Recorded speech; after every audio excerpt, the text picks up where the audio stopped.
So ladies and gentlemen guys, welcome back to the channel, and right now my content is related to the Forex.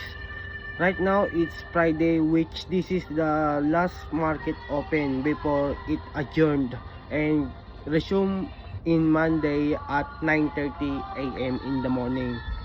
So this video is dedicated for the trader, which I admire them, especially for their work and dedication for the trading, because I know that being a trader is really hard, especially for others who still struggle to find the way to be profitable, and also other are finding the way they are to be.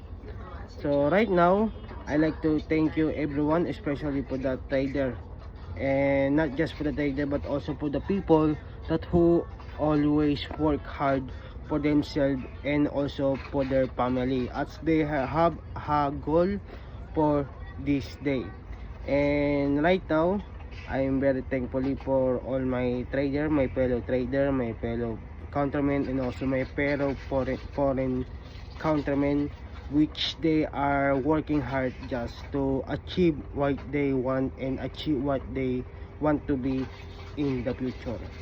So before the market ends, I like to thank you everyone. So enjoy your weekends, and also be advised that we should take some rest. So thanks guys, and we only have 6 hours left before the market is adjourned.